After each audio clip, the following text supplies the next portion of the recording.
we are creating and parenting and coaching the leaders of tomorrow. That's, to me, it's so important to effectively take what I've learned on the sports field and apply it to my family, because we need more leaders now more than ever. And now more than ever when they're old enough.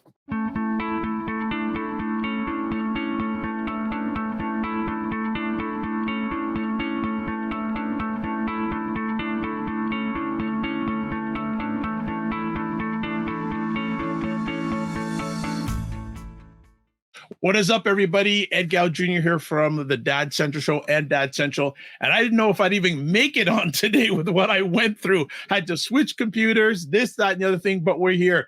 But Drew is always here. You know what? I am here, but I had my own tech issues too. So we're going to work through it and make sure we still have a great conversation today. So thanks, Ed. Absolutely. What's been going on in your world? You know, man, as I've talked about before, it's summertime. No camp for the kids this week, so it's full. It's busy. Takes some energy and coordinating, moving bits and pieces. You need like a project management degree to be able to, all the 5 kids and places and all that other stuff. So I think, busy. Drew, maybe we need to launch a project management degree for fathers. I think give them a certificate. No, you know what I say? I think there's a delicate balance between scheduling too much, like being overscheduled, and not creating, we talk about this concept, margin, not creating the appropriate space, because we're busy running to fro. Sometimes you just need to like have quiet time and chill out. Yeah. Kids can read a book. You can have coffee or tea. You know my phrase. It's a delicate balance. Give yourselves grace, dads and fathers. Give yourselves grace.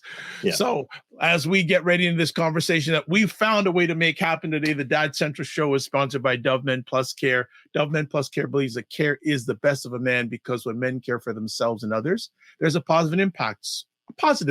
So we're excited as always to bring great epic conversations with dads, fathers, male caregivers, and experts and authorities when it comes to fatherhood and dadhood. So we have another new friend. And again, we're going back, I believe, to the state of Texas today. We are. Everything's big in Texas. All right. So Drew, can you do the royal introduction? Yeah, well, today we're honored to have Nick Scrivens. He's the owner of Fore Fathers, which is a innovative new clothing line for dads. And so we're excited to have Nick talk. Not so much, we're going to hear about Fore Fathers, but we're going to hear about Nick's fatherhood journey. And that's kind of what I'm excited to talk about. So, all right, Nick, welcome to the show. Really glad to have you here. Go, Nick Scrivens. And you see, he has an apparel company because you see the inventory behind him. So he's not only talking the talk, he's walking the walk. What's up, Nick? What's up, guys? Thanks for having me. That project management software. I saw your reaction to that in the back in the green room. I said, it sounds like you like that. I did. That was a great solution for a lot of people, me included. As you can see, it's pretty chaotic around my house. But thanks again for having me, guys. My pleasure. Our pleasure. Drew, let's kick it off. Yeah, well, Nick, we love to get the guest's backstory. We want to know a little bit more about what life was like growing up and how that led to sort of where you're at today. So why don't you start by just telling us, what was life like for Nick growing up? So I'm an East Coast cat. Actually, I was born in Maryland, right outside the DC Metroplex area. So shout out to all the 301 people out there. Nice. Just kind of grew up where my only good grades was on the recess blacktop. Everything else just was a challenge for me. Had a pipe dream to play football in college. Unfortunately, I realized that I was just going to stay a pudgy 5'11" guy, and that didn't work out so well. So I attended a small school in Philadelphia, and then picked up golf, which was a lot of fun. And then shortly after college, I got the cliche phone call from my best friend. He was like, "Hey, Scriv, you trying to move up to New York City?" And now, just to kind of set the stage there, I was living in my parents' basement, slinging drinks at California Pizza Kitchen. And, moving up to New York seemed like a pretty good idea at the time, with no job and hardly any money in the bank account. But it was so much fun. We were in Brooklyn, living with your best friends. The world's your oyster at that time. had just various types of strange jobs, from mopping floors, cleaning toilets, serving wine, to becoming a sales guy. So it was New York, right? Opportunities at the touch of your fingertips. And after 5 years of just the circus, we'll call it, decided I wanted out, and I flipped a coin. It was either going to be between Scottsdale, Arizona, or Dallas, Texas. I was either going to follow my career of the headquarters in Scottsdale, or do something totally spontaneous in Dallas. Didn't really know anyone. So obviously, 10 years ago, that coin flipped and landed on Dallas, which now it's so weird to even think and put myself back into those shoes, but truly humbled and grateful for it landing where it did. So within 10 years of living here, I kind of pursued an outside sales role in IT security, where I'm still actively working. And then, for 3 years ago or 4 years ago, I met my wife on a nice Sunday evening. About within a year and a half, we were engaged. Then we bought a house, got married February 1st in Mexico. And let me tell you, if you're debating on where to get married out there, get married in Mexico. It's awesome. It's a lot of fun. Make sure it's all inclusive. And don't worry about all the people that are going to give you a lot of trouble about not making it. It's those that make it will make it right. So that was February 1st. And then boom, COVID hit. Depending on where you were globally, around in Texas, it kind of was a little bit later, but late March, things shut down. We then became more of our homebodies, if you will. And then December 2020, I had my first child, Blakely Carter, a baby girl who really just, they always say there's chapters in life, but I would almost argue until I'm blue in the face that once you enter parenthood, it's a whole new book. It's almost like throw out what you knew and now start fresh. So shortly thereafter, when I mean shortly, I mean 18 months later, my wife and I welcome in our baby boy, Vinny Parker Scrivens, that is just the Incredible Hulk and is literally causing all sorts of nightmares with my wife and I because he just won't sleep. So hopefully that's a little bit of a backstory on who I am and how we're here today. Nice. Well, Nick, it's interesting hearing you, the adventure and then all the coin toss to make the decision on where to go. But 10 years later, here you are, and now obviously into that fatherhood journey. So let's talk maybe about that transition, because you said it's a whole new book, not just a new chapter of life. So what do you mean by that? Yeah. And, I think there was a sense of ownership immediately when I found out I was going to become a dad, right? And there's that pregnancy stage, and, we're at home the entire time. And not only being a new homeowner, and I wanted to be a very good homeowner, but, and I say the example of I never used a saw or a drill, and then COVID hit, I'm taking down fences, building raised gardens, plugging in fans, hanging TVs. So I just became obsessed with, knowledge and performing different acts that were building character, one as a homeowner and a husband. And then when I found out on how to be, that I was becoming a dad, the transition shift into, okay, how do we do this? How do you prioritize what you're learning? And, effectively, just like anyone else that was seeking knowledge, I turned to YouTube. And, I was blessed with very good content that was being receptive. But one thing that made me scratch my head was I kept learning all the necessary skills, the do's and don'ts from the woman's narrative. And I was like, man, where's all the guys talking about fatherhood? Where are all the guys talking about what diapers, what bottles, how to incrementally introduce food to your child's daily lives? And it just wasn't out there. And that's where it became a new book for me, because I kept seeking and searching that type of information. So, and then the next component is what kind of dad do you want to be?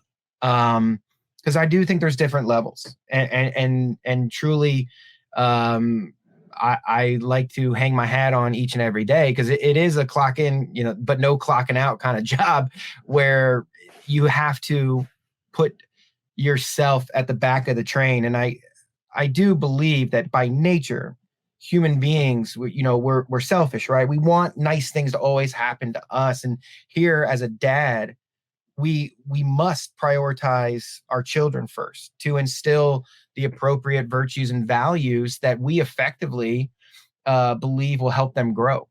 And that in itself is a hard to perform at a each and every day level. I mean, we think of our athletes, our heroes, the ones that can effectively go out in the field and always win, right? I mean, but there is no scoreboard in fatherhood. There is no $1 million contracts that you sign in order to incentivize you. It's really self inflicting, right? I mean, we want the man in the mirror to be someone that our children recognizes as a great role model. And, effectively all those, let's call it habits or, days in your teens and 20s of who you were, you can no longer be that individual, right? There's a sense of, you must hold yourself to a higher standard, because now you really have people looking up to you to take care of them. And so I think that's where it's a different book, is, effectively we go through this life of taking care of ourselves, but then once you have a kid, you're taking care of someone else, and then you have to take care of yourself. It's kind of, I always tell my wife, it's like the analogy of the airplane, right? As they do their spiel in the beginning, it's if the air quality goes low, put the mask on yourself first, and then your child. And it's almost like you got to make sure you're in the right head too, but then you got to take care of your child. So it's interesting. Nick, you mentioned basically YouTube University to get your education. Did you have any other references, whether human or reading wise, in that early journey of fatherhood? Not much, but as I seeked more, I was introduced to various outlets. Fathercraft, they good friends of mine that have built a serious playbook on exactly what I was looking for. And I think from a person to person, it's a big gap, and it still is. And it's a reason why we started Fore Fathers, is because it's much cooler for men to go to happy hour or go to a birthday party and talk about, is LeBron James going to play with Bronny in the NBA, or is Aaron Rodgers going to win a Super Bowl at the Jets? It's like, who cares about that stuff? It's like every day we're just fed it. But who's really talking about how they're taking care of their children? What type of things have they put in place to make sure their kids go down to nap or stay in their bed in the middle of the night, don't come down to sleep in the parents' bed, things like that are actually of substance. I think the one-to-one conversations I never really had until just recently, where people relate Fore Fathers and they're like, oh, Nick, we can talk to him about parenthood, or all just suggested. But early on, it was there was a lack of information from a man's perspective out there. And Nick, what it sounds like is that this concept of becoming a father and what it means, and you talk about this whole new book, is really important to you. Like, I could hear the passion and energy coming from you, that you got to be different. You can't live that way, maybe selfishly, that you were before, because you've got these children that are relying on you, and a family relying on you. And so you talked about, can you talk about where does that come from? Because it seems like it was pretty obvious how passionate you were about that. Yeah. And I'll be real, right? I think I'm truly blessed for the parents that I had. My father did provide enough where my mother never had to work and she took care of 3 kids. So again, that just platform in itself to recognize how valuable that is as a parent, that you have a nonstop mentor always around you to take care of you, because not everyone is as fortunate. There are parents individually and collectively that are working multiple jobs, just enough to provide for them and their families. But then on the flip end, there were certain things that, growing up that I recognized from my dad that I never wanted to mirror. I didn't want to be that certain persona that took a lot of anger out on his children and his family. So that's where a lot of the passion is driven from is, yes, there's a lot of things that I can take away. But there's also a lot of things that I need to learn quickly in order to instill that type of confidence and love into my children that I may or may not have ever received. And, that might be a lot of real talk and a lot of layers to uncover there. But, we're products of our environment, right? And to really shift focus into something that you've never gone through or experienced, that's a lot where I get to the analogy of it being a whole different book, because it's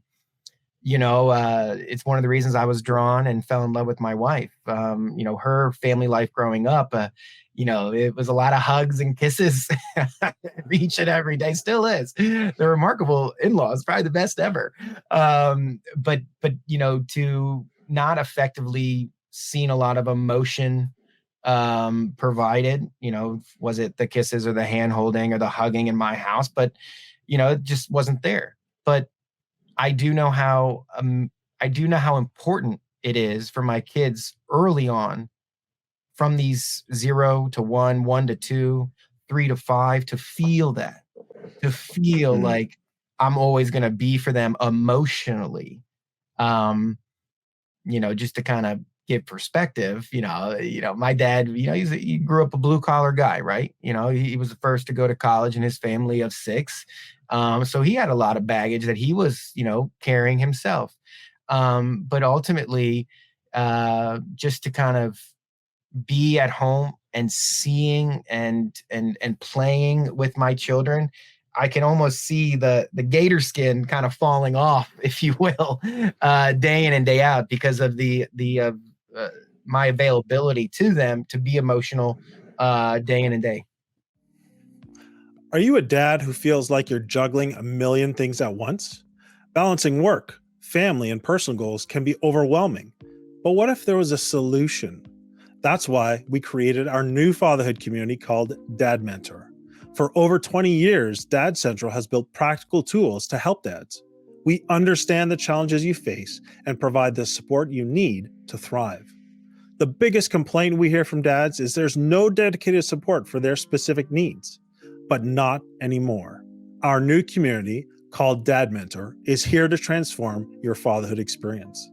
Imagine feeling in control, staying calm and patient when your children misbehave. Picture yourself connected to your children, guiding them with confidence and watching them succeed. When you join Dad Mentor, you'll have access to a community of like-minded dads committed to their dad journey, just like you.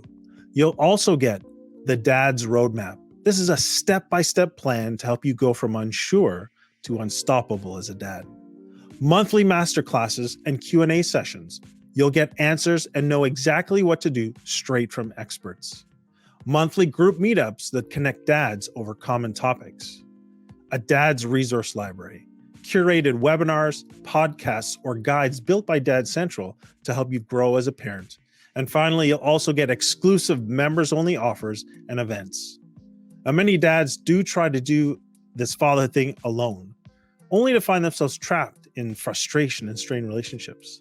Then they may turn to unhealthy coping mechanisms like drugs, alcohol, or other distractions, leaving their family and their own well-being at risk. We don't want you to reach that point of regret. Take steps to invest in you and your family today. Join Dad Mentor and go from stressed, tired, and overwhelmed to confident, calm, and connected. Join us today by going to dadcentral.ca/dads. That is probably common experience from many fathers who are in our similar sort of age and stage. And I know that my experience is one that I was very passionate about having a different experience for my kids growing up. So passionate, like it drove me, right? And so I certainly understand that for sure. So I was just curious to know if that was something similar for you. So yeah. So to me, what I hear, especially when we talk about that gator skin coming off, is this idea for me of growth and change, which can be hard. So I don't know. Has it been hard for you, or how have you been able to make those changes happen for you and be that type of dad you want to be for your kids? Especially you've had lots of challenges. I just want to put that out there. COVID, like having kids during the pandemic, like, I mean, layers, and many, we haven't really talked with anyone who's had a child during COVID and what those challenges are. But, so how have you been able to do that then? It's funny. I would say, like, I couldn't imagine parenting outside of COVID. Wow. I couldn't imagine because, my routine was out at 6 a.m., home around 6:30. And, it takes a village. I have such a great supporting cast. My in-laws, my brother, mom live down the street. We have a fantastic babysitter. We have a lot of other friends that participate, come over and help out. And I still think it's so challenging. I just couldn't imagine, if I was going to work each and every day and then coming back and, having my wife to deal with both kids, by herself. I just couldn't imagine that. So, the real challenge is life-work balance. It's also, I will say one of the things that I think is even more challenging than being a great dad is being a great husband during this time of it's just chaos. I mean, just to kind of give you some insight, we were talking about it earlier, but some people are blessed with great babies, and I'm so envious of that. Here's an example. They a lot of the blogs will talk about colicky. If your baby starts crying 3 to 4 hours a day, she's colicky or he's colicky. That's great. My daughter only gave us about an hour of not crying. She was born in December. I'm telling you, I used to push her stroller in ice storms, snow in Texas, rainstorms, because it was the only place she would sleep. And effectively, I'll tell you a quick story. I hadn't been to the doctor in 10, 15 years for anything, but I had this excruciating pain in my left wrist. And so I, build up the courage. My wife's like, either you need to stop complaining or you need to go to the doctor. And I'm like, all right, like this really hurts. So I go to the, book an appointment. The doctor starts touching my hands and he's like, I'm like, man, like, why are you doing that kind of thing? He's like, yeah, you have mommy's thumb. And I was like, mommy's thumb? Like, what are you talking about?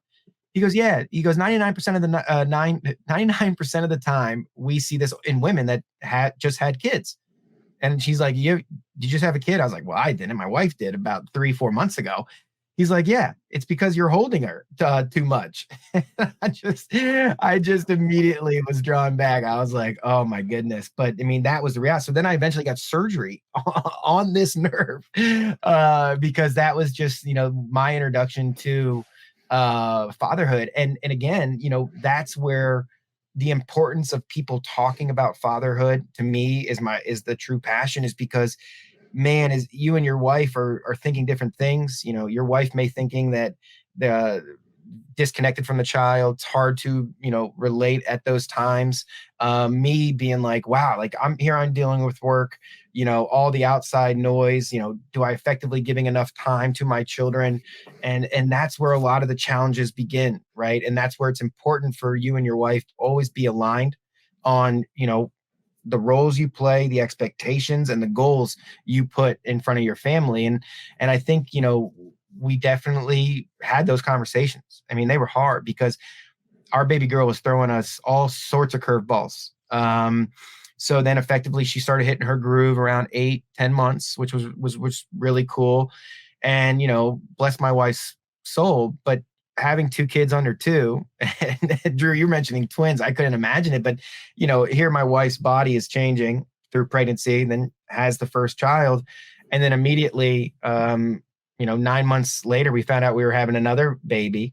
So then she's going through the process all over again, and just where you're trying to hit your groove, and then bang, your body starts transitioning, and then our son popped out, and man, he's tough. And I can confidently say boys and girls are definitely different. An example is, my daughter learned, we never had a gate around our stairs, right? Because she just recognized, like, hey, that's a long drop. I don't want to go there. I feel like my son, like, wants to just dive off it. Like he's very, he has a lot of courage, I guess we could say. But yeah, I think just in those early on stages, because there is no playbook, expectations, what are they? And, I like to think of parenthood like the NCAA tournament, right? Just survive and advance. Absolutely. And clearly, you've been able to bring some, important mindsets or important, grit to your parenthood experience, both you and your wife. And so, what's maybe one thing that you and your wife have done, because you talked about the importance of that relationship and being aligned. What's one thing that you've done that's helped build that alignment? To me and my wife? Yeah. Frequently talk about real issues that are happening in our own heads and in the house, and then allocating our time. And I think that was the biggest mistake we didn't do early on was, it's just we consumed with our girl. And then it was like, oh, I got work, or, you do your thing. And that's where the frustration grew because, like I said, we got married really quick and we didn't really have a lot of time to experience being married, like the honeymoon phase. It's like, bang, you got married and you have a kid. Now you're parents. Oh my goodness. Like, we got to be teammates, and then, we got to work together. Well, who's going to do what? Right. And without allocating the necessary time to fall in love each and every day. Right. And it can even just be a half an hour or an hour or a walk or a lunch. That's where, we started to really groove one another, where we're going to wrangle these kids now. Right. I mean, because then you're a true teammate. But if you neglect it and you think everybody's okay and you don't talk about it, that's where trouble begins. And I to give you an inside look, I remember my wife was telling me pre-delivery of our girl, she's like, I just want to let you know, a lot of women experience postpartum after giving birth. And I'm like, I went to all boys school, by the way, from 3rd grade to 11th grade, and we missed those classes, but I was like, what is postpartum? And I had no idea. Never even heard the term, probably. And, you start to recognize, like, oh, wow. Like, you think about how many times you've eaten a Chipotle burrito and our bellies get out of whack. I mean, imagine having a baby in you for 9 months, kicking and screaming, and then the lack of sleep. I mean, if dads were to frequently stay up in the middle of the night, never get sleep, I mean, you understand why some people just, they're not as happy as can be. And that's another thing I recognize being a parent is, you gotta have grace for everybody. You don't know what it's like stepping in anybody else's shoes. And I think parenthood has taught me that more than ever, of just being more respectful to people's, just, you kind of get to understand why some people are just mad. There's a lot going on. Absolutely. Yeah, for sure. Well, Nick, I mean, those are important pieces, especially the communication and doing it more often and recognizing how important that is to be ahead of the game, so that you've got a game plan together and can be able to work towards that. But I know that we're tight for time, so I want to make sure we get a chance to. How have you, amidst all of that, also now created something called Fore Fathers? And taking that additional load on? I would imagine there was a conversation that brought to that, but tell us a little bit about Fore Fathers, how it started, and what Fore Fathers is all about. Yeah, absolutely. And Fore Fathers is all about celebrating the do-it-all dad while elevating dad's apparel. I got a phone call from a childhood friend that had an idea of, with high-end clothing, putting dad-isms in the designs, because we didn't feel as we've made this transition to fatherhood, that any brand really aligned to who we now were, right? And growing up, I was wearing the Jordans. I played all the sports. You did like to look nice, and you like to wear nice clothes.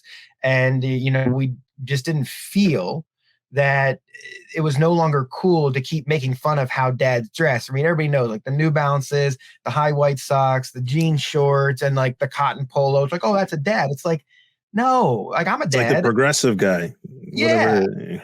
Yeah, exactly. Right. Yeah. Dr. Ray, yeah. Don't become your parents, whatever. Yeah. And, but yeah, so we got to work. It took us about 10 months to feel confident that we were Frankenstein in this polo, where we were confident to first give it to our friends and families. Right. So you're doing everything necessary to figure out fabric. Who's going to design these things? Where do we get them? Who's going to build a website? How much money are we willing to put in? And I'll never forget, here we are with huge expectations. We're getting 9 different designs in for our first shipment. We're going to kill it, man. Who wouldn't want to kill it or purchase a Fore Fathers polo, right? You convince yourself. We had about 175 pre-orders from family and friends, which was cool. Got product at my house November 23rd, the night before Thanksgiving. Flipped the lights on, start asking people to post for us and whatnot. Didn't have a sale. I'll never forget the emotion of that week of not having a sale, just putting so much money into this company, having such high aspirations and just goals, and we're in the middle of the holidays and nothing. But shortly after, December 3rd, I get a text. It's like, hey, you seeing what's happening? And I was like, what, man? Did the website crash? Like, what could be worse? We started seeing sales of one design in particular. It was our Turf Dad, which is the mowing cross stripes. And long story short, next morning I get an email. It's like, hey, bloke, just saw your meme in our Facebook group, and I was curious if you guys shipped to Australia.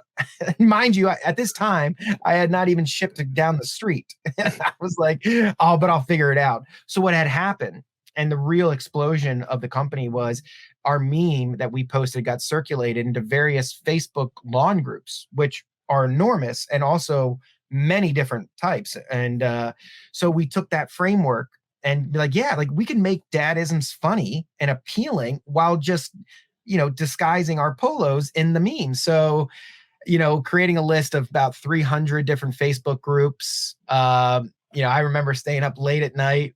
I would submit these things and then comment on it from a different profile. Oh, wow, this is really funny, and because you didn't have money, we had no money to do a marketing ads or whatnot. So last year, we, throughout Q2, got an email marketing team. Going into Q4, we got a content marketing agency to help us with ads. But, to reflect, I mean, it was all bootstrap. It was picking up the phones, calling people, instilling the mission on them, or the mission of Fore Fathers. And then, it was a great Q4. We survived. I do a lot of in-person festivals in the Dallas area, which have just been extraordinary and instrumental to our growth, whether it's new customers, people just seeing us for brand awareness. But yeah, now we sit here in July, and as you can see, we definitely have more than 9 polos back there. So.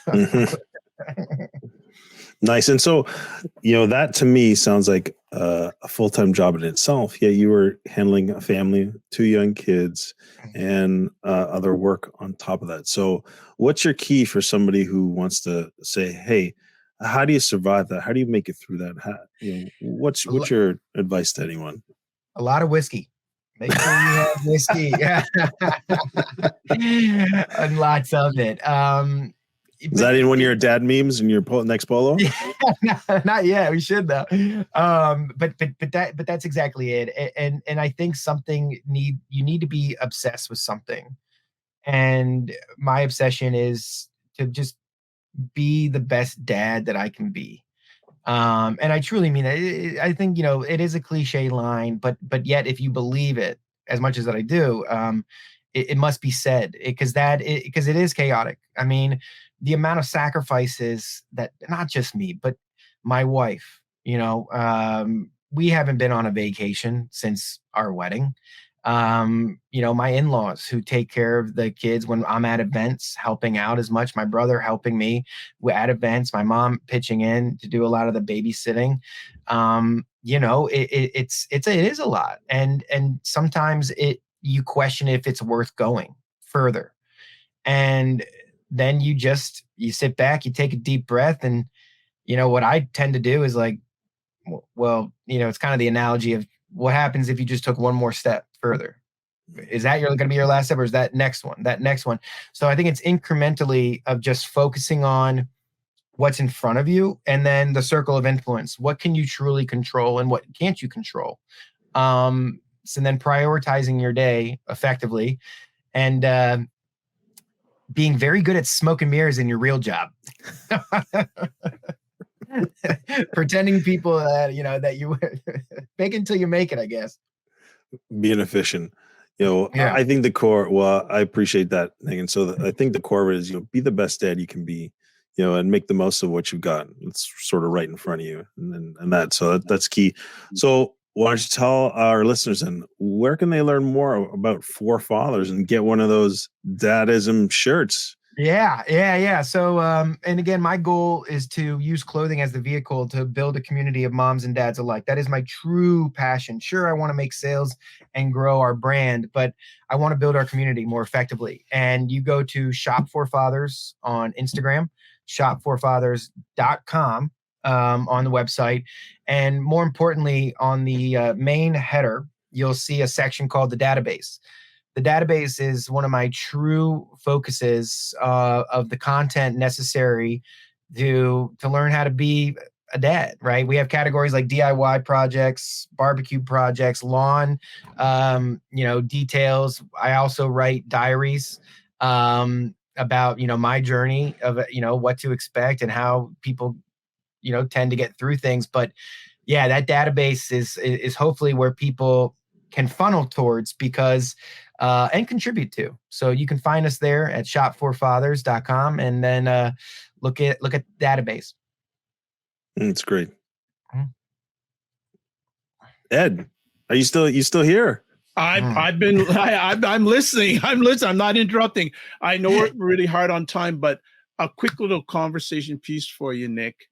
At the end of the day, what would you like your kids to say about you?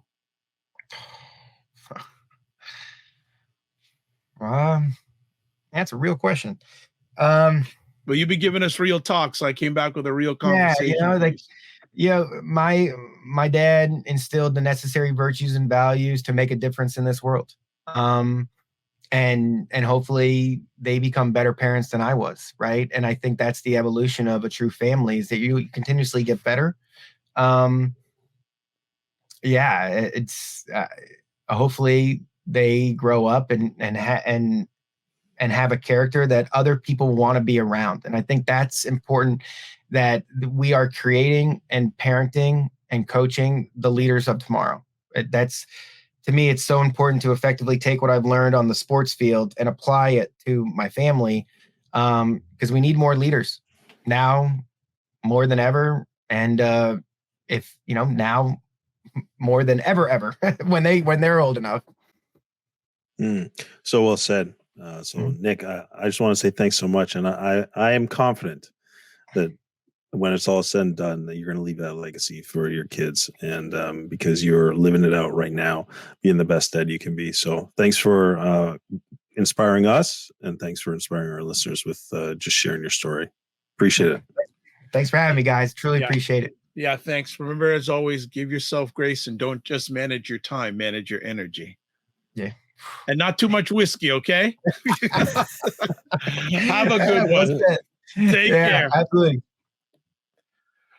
All right, we are back, and another great conversation. I love his perspectives on fatherhood.